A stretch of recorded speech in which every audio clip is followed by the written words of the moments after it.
Hello, everyone. I'm Sam Eckmann of Gold Derby, and I am here with Oscar-nominated film editor Joe Walker, whose latest project is the epic adaptation of Dune. And Joe, a lot of Dune fans have continually always said that this book is unfilmable, is what it's normally been called, just because it is so massive and so dense with lore and politics and its scope. So, what was it about this project that really made you want to tackle it? This is a Harkonnen attack going on at the moment. Um, why did I want to tackle it? I think Denny is the kind of this originator of this project in terms of he was a 13-year-old who read the book and just fell under its spell, and dreamt with his friends. He had a friend Nicola who actually I met and came around to the cutting room, and I was very charmed to meet. And they dreamt big. So yeah, it's a book that I suppose the central character is a 15-year-old boy.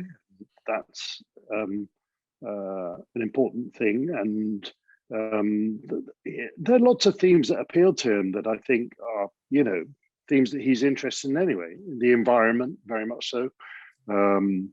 I'd say also the relationship between women and power is a strong theme, and there's a certain affinity for gnarly, sadistic grandmothers. I don't know if that has any biographical basis, but I was a late adopter of the book. I only read the book because I knew he was working on it, and he said you should read the book. And I went to the desert. I went to Palm Desert and started reading it, and fell under its spell. It's just a beautiful, dense piece of storytelling with a world that's so highly developed and deep in its detail that, yes, it didn't surprise me at all that this is it's a notoriously difficult book to adapt. Let's just put it that way. And I believe this is your fourth collaboration with Denis at this point. How has that sort of working relationship deepened over the films, and how did that previous experience with him serve you here? Well, I suppose I'd say two things. One is that you, as an editor, you spend a lot of time together in the cutting room, and I really just enjoy his company enormously. And I feel also it's great that we made these films the way we did, because for example, the VFX burden has grown with each one. Burden is the wrong word, but the toll, the I don't want to make it sound negative, but it's the large number of shots that have gone from maybe 100 or so on Sicario, which mostly would have been set extension, to fully CGI created characters in Arrival and in Blade Runner, and then this, which is a huge. A lot is shot for real, actually. The palaces, for example, completely, it's a build, and it's vast. The scale of those doors is true. There's no set extension for that bit. And so, he's kind of old school in that way. But anyway, together, I'm very glad that we had this sort of process. And I feel like Dune, to a degree, in editorial terms, feels very much like picking up where we left off with Arrival. Arrival and Blade Runner and Dune have in common the ability to look inside somebody's mind and sort of investigate what is going on and what they see. And of course, it's a very strong element in Dune where Paul Atreides starts having these visions, which are a kind of confusing jumble of sometimes symbolic thoughts that point towards ultimately a terrible purpose and perhaps holy war. So it's kind of has a narrative function. I felt like in the same way to Arrival, we did a lot in the edit to try and kind of conceive a way that they would have a very strong narrative thread, and pull you along, pull Paul along it through the narrative of the film. So that took a lot of time and experimentation. Yeah, the visions are interesting, and I'm curious as to how you approach them, because they're not always, they don't play out 100% accurately. and it sort of dives into a more maybe surreal is too strong of a word, I don't know, but how did you sort of balance the tone of those moments? You know, the whole project for me was all about rhythm, you know, trying to command a rhythm, whether it be a performance, whether it be the rhythm of the cuts itself, whether it be the larger scale rhythm of the narrative, the sort of tectonic plates underneath, or whether it's music or sound effects. It could be, you know, Steve McKinley-Ensign raising an eyebrow, or it could be, you know, a piece by Hans with one of his kind of spectacular kind of anti-groove sounds. You know, all of these things are objects that you can move around in the cut and sort of bring them all together so that all these teams, I kind of see ourselves as very much at the still point of the turning world of all these amazing artists that we get to collaborate with. And, you know, we work together many times. So it's starting to become a very, you know, like a very well rehearsed band. And we're all, funnily enough, musicians, you know, pretty much everybody. The sound team, both Theo Green and Mark Mangini, Ron and Doug, they're both musicians. They're re-recording mixers. So, you know, it's kind of like playing with a band. And, you know, with the dream visions, that could come from, there was a lot of images that we could play with, you know, the palm trees and flames and in the initial stages. And then, for example, at one point, Denis noticed a very particular flare pattern that the cameras were picking up, and it's unique to that chip. And he loved it so much, he just saw it in a shot that he asked the VFX team to just bash off like a couple of hours of flare shots. And some of them, you know, if I do this, hopefully you'll see it. There's a, you know, it's kind of got these weird striations, and they've kind of, I could play with the speed of them, you know, so that they are kind of moving very, very slowly, and then they would wiggle. And I'm speaking so stupidly about it, but anyway, you know what I mean. It was an element I could play with, and to me, they really summed up that kind of feeling that you get, you know, when you're 14 or 15 and in the summer where you're kind of daydreaming and you're kind of looking through your half closed eyes. And, you know, it was like a device that we used in many of those visions. I think also the other important thing to say is that it was, you know, I think it'd be pretty boring if somebody just sort of saw something coming in the future and then it happened. So, you know, you're always trying to kind of subvert things and, you know, lead people down a kind of path to one supposition, and it turns out to be another thing. And, you know, particularly importantly for the character of Paul, for whom this is a new skill, we see him going from 0 to 100, you know, and he, like the voice, he isn't an expert at the beginning of the film. I'm glad you mentioned that, because that was one of the things. There's a lot of really surprising ways, to me anyway, that things are cut in the film. Like I loved when, you know, when he does first use the voice, you actually cut away from Paul and we see these other, and it kind of makes for this otherworldly, disembodied feeling to it. What was the choice there? You know, what led to that approach to that sequence? Well, kind of that stuff, you know, there's a scene that you're referring to, I think, around the breakfast table. Mm-hmm. It's, you know, we meet Paul and his mother, Lady Jessica, and she's sort of getting him to try the voice. And she says, you know, I'll pour some water, but you make me give it to you. And, you know, command me using this voice, which is a Bene Gesserit skill, a hypnotic command. And, I think the choices there, it took a little while to figure that out in sound terms, which is obviously a very big part of it. The initial idea was like a thump, thump, you know, just to hear this kind of bass resonance added to the command. And then, you know, what grew from that with a conversation with Theo and Mark, sound guys, that the decision was made to kind of create these extra voices, these witchy voices, because in the story, in the book, Paul is like the first male Bene Gesserit in a way. The Bene Gesserit have an ability to kind of access their ancestry. And we thought that that would be a really nice way to kind of deliver it. In fact, some of the voices are, Marianne Faithfull, for example, is one of those voices which I really love, especially when it's allied with Charlotte Rampling, because I think they were, they were drinking buddies.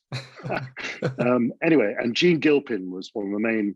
There was a number of great voice talents, and they did hundreds of sessions for us, because it became something that we were developing as we went along, and we would write extra lines, Denny would write lines, and they would sort of read them, so that it became this sort of thing that was evolving from the beginning to the end of the film, these companions to the command. And one of the things we did in that scene was to kind of discover quite late in the day, I think only a couple of weeks before the final mix, that a really good thing to do was to shift the sync. So you hear the thump thump, and then you hear the commands later. And the timing of that just felt really beautiful when we did it for the first time. It sort of suggests that Paul isn't in command of it at the beginning. When Charlotte Rampling does it, she's an absolute expert. She's the kind of top level, the voice. So when she does it, it's fast and it's really aggressive. But in terms of the way it's cut as well, the thing was to establish a kind of gentle sound in that room, and there was a very beautiful, just happened to be a chandelier in that room, and there's the windows are open, and it's a land of water and some light wind, I think we had. So you have this atmosphere, and then you give the sound team the opportunity with a couple of shots of looking around the space to kind of suck the air out of the room, and it gives you this strong feeling, which is a combination, a combo platter of sound and picture, that we're going into a kind of dream state. And then he delivers the voice, and it almost works. So it's kind of, there's a narrative point to that, which is that there were a couple of second unit shots actually of the grandfather in an oil painting, and the little statue of a bull charging, and that was a nice little thread to set up because it pays off later. I think there's a kind of beautiful symbolism in there that has a kind of, the Atreides have got this plucky, rather like, if I may say, the British in the war, they sort of went charging into battle against the odds. And that's a feeling of facing down a bull. So it's kind of, there was a narrative reason for sort of cutting to those things, but it was just opportune that you could get away and create kind of slight dreamlike atmosphere.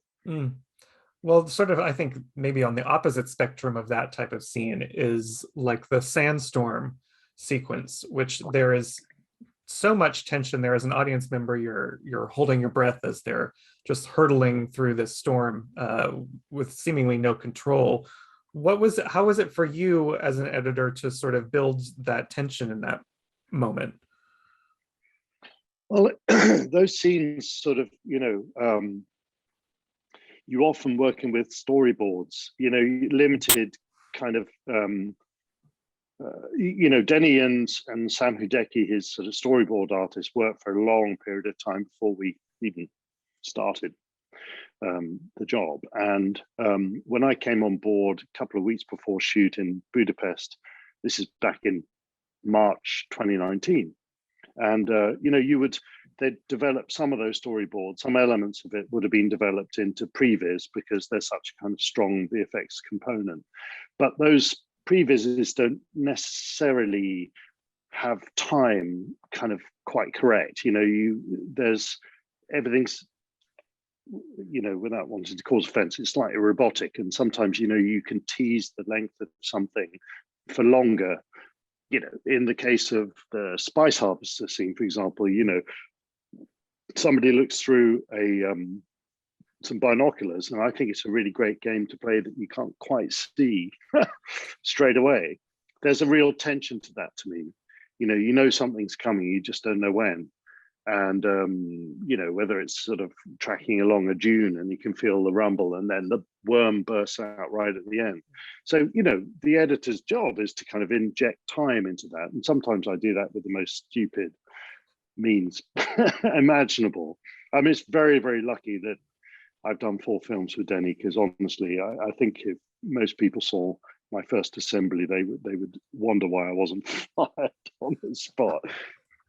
I'll give you an example, which is the hunter-seeker scene just has a little text of the word hunter-seeker going across really slowly. But it was, otherwise, what am I cutting to? We're all looking just at a blank plate, which is great, but it doesn't, you don't want to hold it for very long, but you put a little bug going across it very slowly, even if it's at the earliest stage, just the word hunter-seeker moving across the screen, then, you start to build a case for holding a shot a little longer and squeezing as much suspense as you can out of it.